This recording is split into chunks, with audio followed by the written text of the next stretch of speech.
Bonsoir à toutes et à tous, heureux de vous retrouver pour la tranche info en direct sur votre antenne Canal 10 Télévision avec au programme de cette soirée Info 10, le journal local et régional qui débute tout de suite.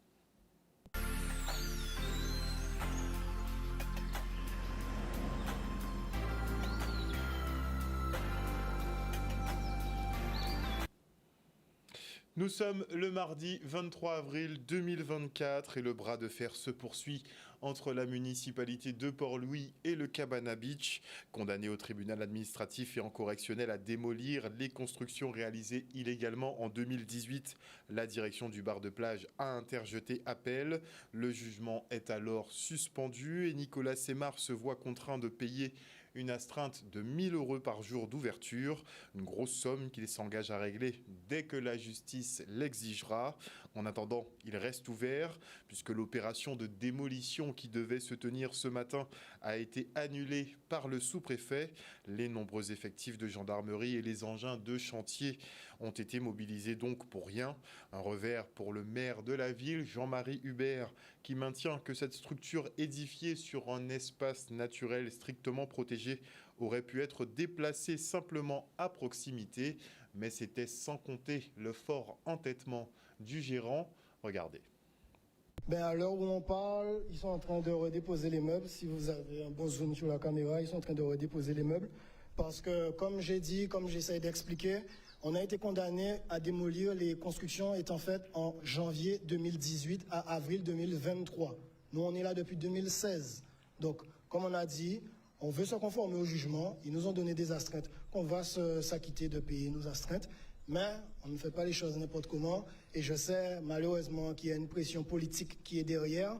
Le sous-préfet, on envoie le sous-préfet au casse-pipe pour pouvoir mener des opérations. Et les personnes qui sont en train de diligenter derrière sont en train de se cacher.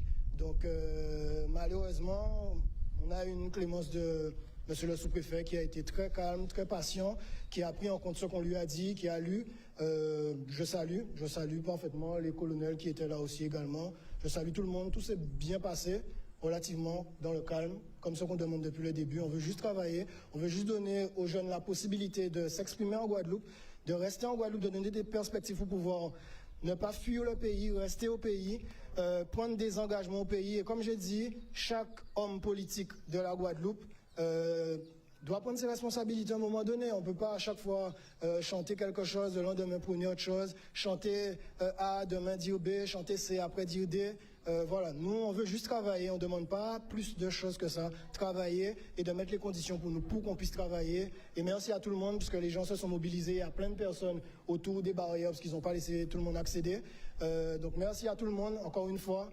Et nous là, nous pas laguer, nous c'est force à pays là, vous en connaissez. Pour soutenir le Cabana, pour soutenir la Guadeloupe, la jeunesse guadeloupéenne qui entreprend, pour dire stop aussi à toutes ces profitations, parce que c'est toujours les mêmes qui payent le prix. Tu vois, ce sont toujours les jeunes entrepreneurs guadeloupéens qui doivent subir plus de contraintes que les autres. Et là, il n'y a pas de mauvaise démarche dans ce que Nicolas fait depuis des années. Au contraire, c'est quelque chose de positif.